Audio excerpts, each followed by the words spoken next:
il aurait bien souhaité entendre. Il y a moins de lumière que tout à l'heure. Hein. Il aurait souhaité entendre le voyage. Puis, il y a eu un petit problème. Là, donc, moi, je m'étais préparée à l'accompagner. Puis, finalement, je me suis dit, je vais essayer de le faire. Puis, si je suis capable, donc, j'ai été chercher un coffret à la grande bibliothèque jeudi. Puis, j'ai écouté, j'avais les paroles. Et je me suis dit, on va s'essayer. Le voyage.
Le mensonge est collé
vérité, la vérité.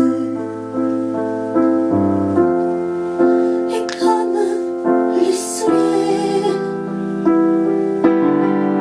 la vérité, la vérité, la vérité, la vérité. Que l'on a délassé. Il n'y a de repos que pour celui qui trouve. Il n'y a de retour que pour celui qui part. Tout est toujours à recommencer. Ils ont mis des cailloux dans la boue des souliers.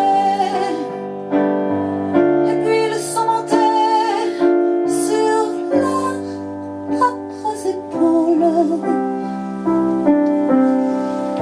La vérité, la vérité, la vérité, la vérité. Et comme une lumière. La vérité, la vérité, la vérité, la vérité. Qui pointe à l'horizon. Il n'y a de repos que pour celui qui marche. Il n'y a de repos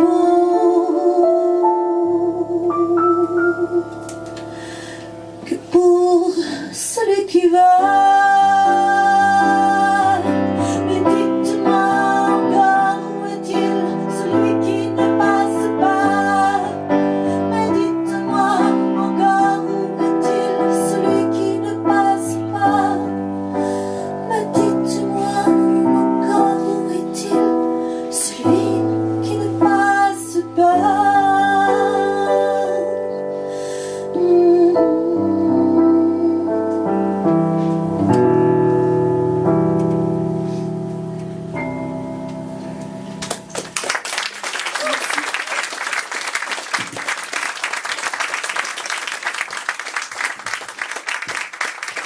Merci Sophie, c'était le voyage de Raoul Duguay. Interprété par Sophie Tourin. On continue, la soirée en termine. Yves, t'es prêt? Non, mais c'est pas grave. Ah ben, C'est pas grave, moi non plus. merci beaucoup Yves Langlois. Oui, grâce à toi, tout ça, ça s'est réalisé. Ouais. Yves, on s'est connus dernièrement d'ailleurs, à l'avant-première de son dernier documentaire, Les enfants tyrans. Ouais. Grâce à quelqu'un qui a arrêté là-bas, Papa Badou, qui m'a dit tu viens avec moi à l'avant-première du documentaire de Yves Langlois. C'est comme ça qu'on s'est connus, c'est allé très vite. On se parlait comme ça, et puis bon ben, la soirée spéciale à Raoul Duguay, ton ami. Merci beaucoup Yves. Maintenant c'est ton tour, hein. Allez, tu viens s'il te plaît.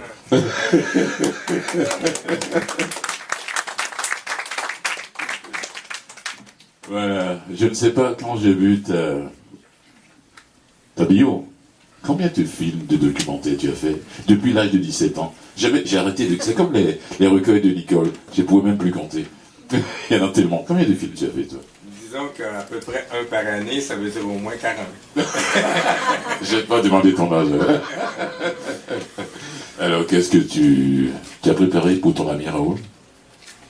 Bien, j'ai 2 textes et puis 2 chansons. Je suis pas un chanteur, je vous préviens, puis encore moins un pianiste, mais je vais peut-être être obligé d'y aller. Mais j'aimerais d'abord dire merci à Sophie, parce que moi, la chanson Le Voyage, c'est toujours été ma chanson préférée de Raoul, je trouve qu'elle est magnifique. Et je te fais des salutations, Raoul, parce qu'en fait, c'est Marjo qui revient à la chanson, Marjolaine Morin, que j'ai vue la semaine dernière, et puis à qui j'avais demandé de venir chanter, qui avait accepté. Alors, mais malheureusement, elle a eu un empêchement, et dernière minute, Sophie a décidé de remplacer Marjo, et avec beaucoup de bonheur, parce que c'était magnifique, cette interprétation. Oh, ouais. Merci beaucoup. Moi,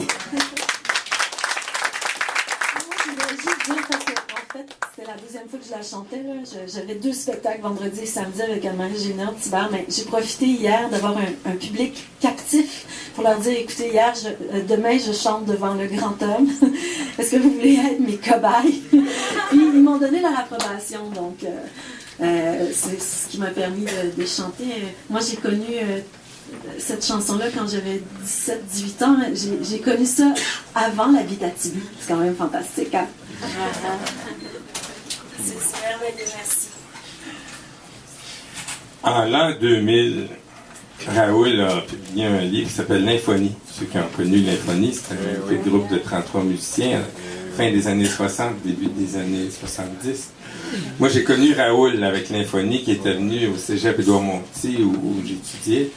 Et j'étais très impressionné à ce moment-là.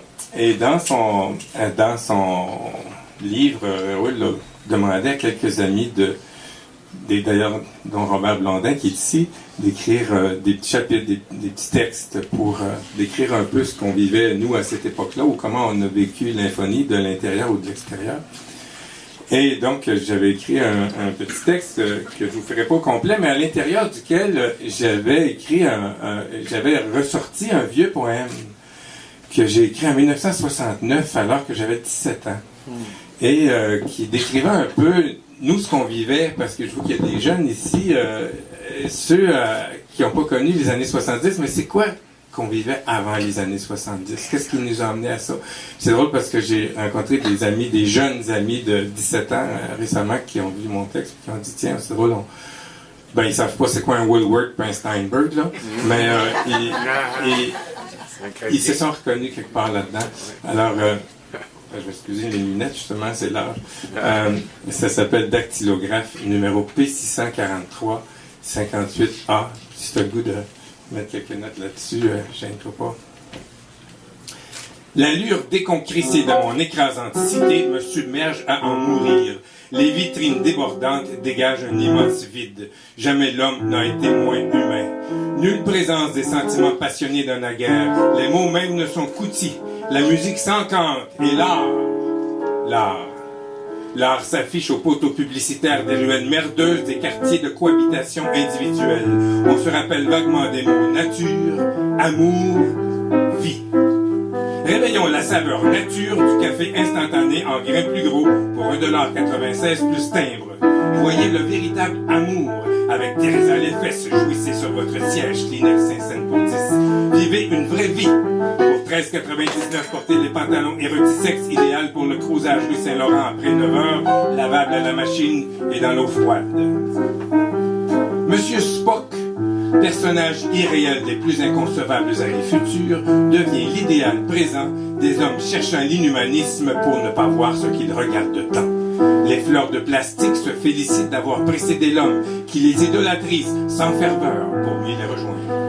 Et dans cet enchevêtrement de voyages en bateau de 2 semaines pour vacances idéales, tout frais payé, occupation jour et nuit, agencement parfait pour éviter les secondes éventuelles de réflexion néfastes à la survie d'un élément producteur numéro X, de cours à scrap, récupérant l'irrécupérable pour le remettre en boîte avec étiquette de nouveau, de meilleur, de 49 cents, et dans ce troupeau de conservateurs avertis par l'avertisseur idéal, le seul qui puisse encore dire quelque chose parce qu'il parle en chiffres et plus en mots, d'antidémocratique qui prône la démocratie passive par la violence pourtant active, visant un futur qui effacerait un passé pourtant toujours présent, et de ces mêmes crâneurs irréalistes qui présentent si bien leur engagement pour mieux défendre leur aveuglante nullité, et dans cette mer de monde sans humain, et dans ce musée vivant de cœurs sans battement, de cœurs à greffer, de cœurs à griffer ou à griffonner sur une lettre de remerciement ou de condoléances, et dans cet immense asile d'aliénés, aliénant les moins aliénés que l'on conserve dans de faux asiles, de faux aliénés, en attendant de pouvoir les lâcher dans la jungle des vrais irréels, et dans ces pots à merdre remboursables et retransformables en nourriture à bébé, en petits pots de 4 onces à prix régulier, et dans ces supermarchés à machines distributrices, et dans ces rues à feux colorés, avertissant la survie ou la surmort des non-vivants, et dans ces maisons unifamiliales, préfabriquées, préstructurées, préaménagées, prétaxées et pré-remboursées, et dans ces cimetières à pierres tombales réduites à la douzaine, et dans ces villes habitées et inhabitables, et dans ces campagnes commercialisées, et dans ces taudis, et dans ces Woolworth, et dans ces Steinberg, et dans.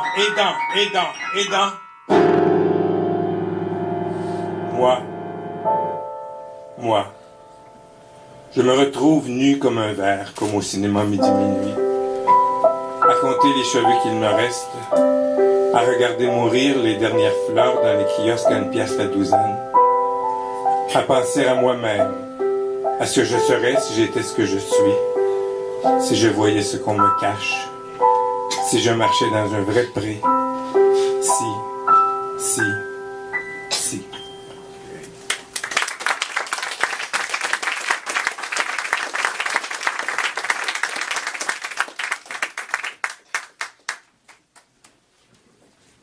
À cette époque, Raoul était venu au cégep parce qu'on avait eu un philosophe ou un prétendu philosophe qui avait parti à une petite association, un petit club qui appelait les jovialistes et qui voulait venir faire une conférence à notre cégep. Et moi, j'étais directeur de la télévision du cégep à cette époque-là, puis on mettait en doute un peu sa philosophie. Et déjà, on connaissait Raoul avec sa philosophie. Puis, donc, j'avais eu l'idée avec les organisateurs des événements d'inviter Raoul et ce monsieur à faire un débat philosophique. Et donc, ça avait commencé dans le petit... On avait un petit local de télévision au bout d'un corridor, et ça s'était terminé dans la grande salle. Et c'était très bien parce que les deux, quand même, étaient des philosophes. Ils avaient étudié en tout cas en philosophie, ils avaient enseigné, donc c'était des érudits quand même. Mais il y a quelque chose je voulais savoir c'est quoi la différence. Et à un moment donné, après c'est pitché comme une balle de ping-pong leurs citations de grands philosophes et de grands auteurs de toutes les époques, ça commençait à arriver au top, là, tu sais. On était un peu saturé d'entendre leurs belles citations. Puis à un moment donné, il fallait qu'il se passe quelque chose. Puis d'un coup, Raoul a commencé « Ouais, si oiseau, ben comment dire? » Là, d'un coup, il y a quelque chose qui venait de sauter. Et là, l'autre à côté, il a réussi à trouver quelque part dans ses citations, dans ses livres, il a tout revisé sa bibliothèque dans sa tête. Deux, trois réponses à ça, un peu intellectuelles, peu intelligentes, pour dire, bon, je l'ai pas retenu, tu vois, ça, je l'ai oublié. Par contre, j'ai pas oublié les Mais là, donc, Raoul, il a continué comme ça. Puis à un moment donné, là, tout le monde chantait, tout le monde flyait. On avait pété le haut de la boîte. Puis là, on était dans les airs. Puis le petit philosophe en culotte courte, il a descendu de l'escalier derrière la scène. Je me rappelle très bien de le voir. Ça, c'était pour moi la limite du cerveau. Dans quoi qu'on est prisonnier? Où est-ce qu'on est? On a beau fouiller là-dedans. C'est comme quand tu es dans le fond d'un baril de merde, puis tu brasses de la merde au fond, tu sortiras jamais de là, sauf par en haut. Il y a quelque chose qui fait... Et à ce moment-là précis, j'ai choisi la contre-culture, j'ai choisi la poésie, j'ai choisi de faire ce que je fais aujourd'hui, l'écriture, la musique, le cinéma. Et ça a été Raoul qui était le déclencheur et qui est aujourd'hui mon grand ami, et je t'en remercie.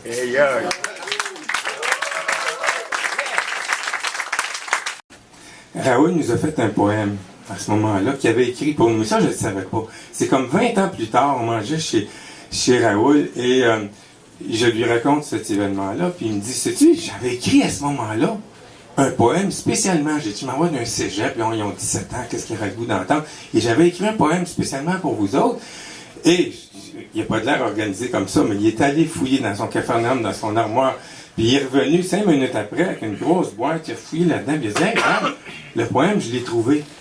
Puis il l'a mis dans son livre, et je vais vous le lire. C'est un poème de Raoul qu'il avait écrit en 1969. D'ailleurs, le chiffre correspond bien, vous allez voir, au thème du poème. En 1969, qu'il avait écrit pour nous, les étudiants du cégep Édouard Montpetit à l'époque. Ça s'appelle « Jouir ».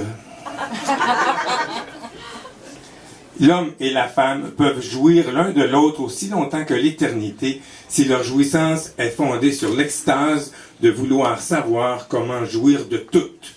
L'orgasme de la conscience est l'intuition d'un éclair fulgurant qui n'en finit plus de durer, en dehors comme en dedans.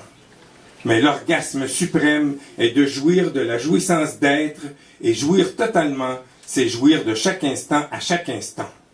L'homme et la femme peuvent jouir l'un de l'autre, l'un et l'autre, partout, tout le temps, comme chaque goutte de miel se goûte goutte à goutte, et comme chaque goutte de miel goûte goutte à goutte, et d'un seul coup, chaque goutte de miel est le rayon entier, d'une éternité à la ronde.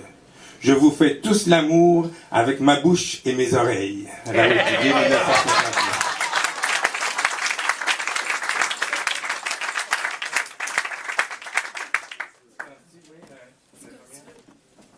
On peut s'asseoir. Je suis arrivé en retard, je ne sais pas pourquoi, ceux qui me connaissent, ils savent, je suis toujours en retard. On devait pratiquer, parce que j'ai 2 chansons, on devait pratiquer un peu au piano ensemble. La première, on a commencé un peu à la pratiquer. La deuxième, je vais être obligé d'aller au piano, même si je ne suis pas très bon pianiste. Mais la première, ça s'appelle « De montagne à rivière ». C'est très important de la présenter. Raoul, c'est le parrain de ma fille Shakti. Donc, on habite tous les deux à Saint-Armand. Et de la fenêtre de Raoul, quand on mange, on voit une magnifique montagne qui s'appelle le Mont Pinacle, qui est près de chez nous. Et il y a aussi une rivière, la rivière au Brochet, qui passe tout près. Donc, la montagne donne naissance à la rivière par sa source. Et la suit par la suite. Donc, un peu comme une mère. Moi, ma fille Shakti, je l'ai élevée seule. J'étais parfois la mère et la père en même temps. Et donc, un peu de la même façon que la mère parle à sa fille, la montagne s'adresse à la rivière et ça s'appelle « De montagne à rivière ». Raoul m'a aidé à la pratiquer à un moment donné, puis c'est lui qui m'avait demandé de la chanter ce soir, donc ça me fait plaisir de la faire. Écoutez. Je suis habitué d'en arrière du piano.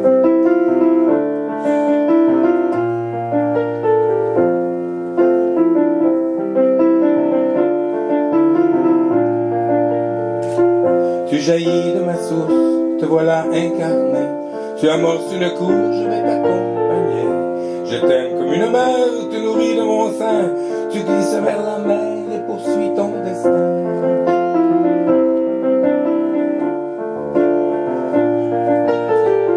Tu t'étends dans ton lit d'un simple filet d'eau. Tu as bientôt grandi et te voilà ruisseau. Saute dans le courant, avance, digne et forte. Vis le moment présent et prends ce qui t'apporte.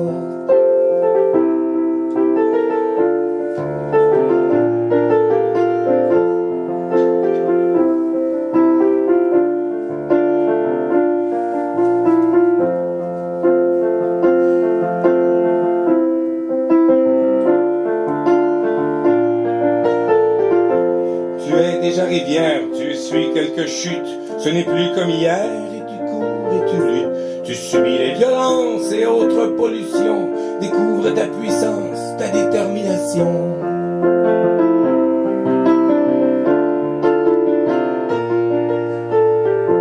Tes courbes font ta beauté, tes chutes, ta splendeur, c'est ta féminité qui dévoile son cœur.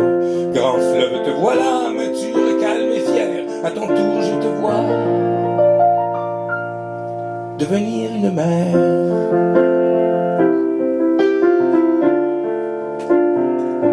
Devenir une mère.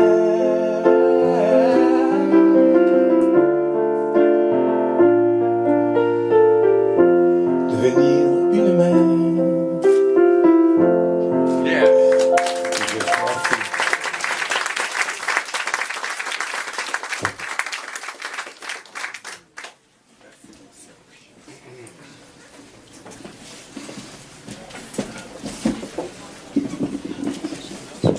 Ça sera pas mieux, et moi, quand c'est moi qui est ici.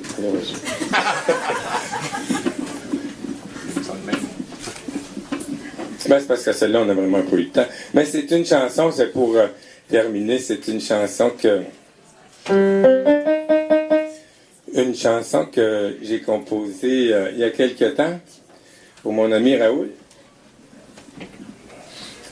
Et que j'ai chanté, qu'il connaît, à un anniversaire qu'on a fait, justement, c'est notre ami Michel Bellé qui est là, hein, ça vient chez toi. Bello, excuse-moi. Et puis, donc,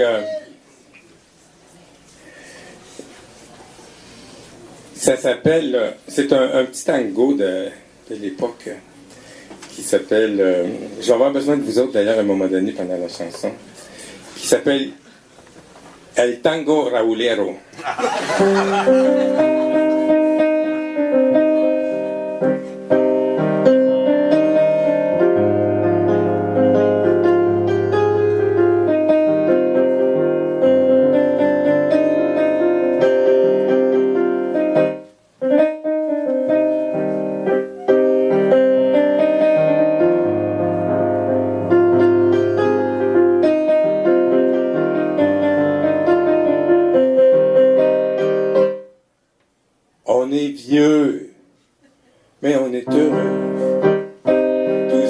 a de moins, c'est les cheveux.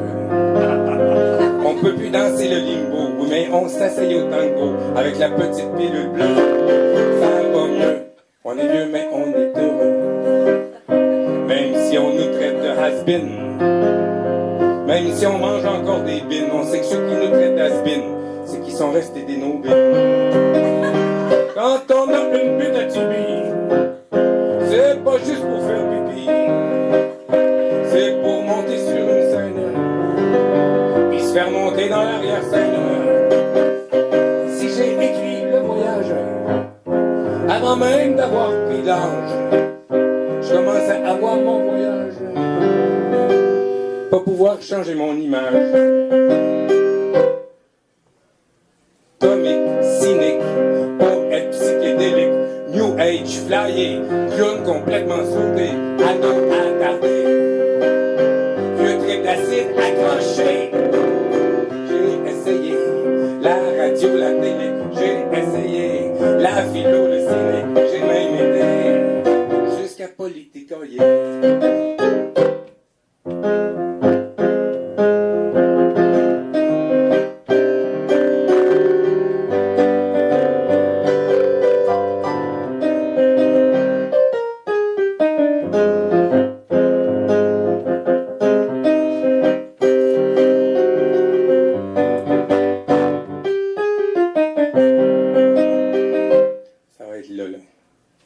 Mais c'est encore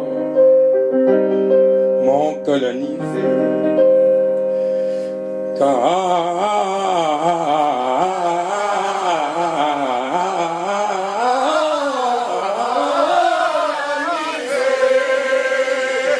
Wow.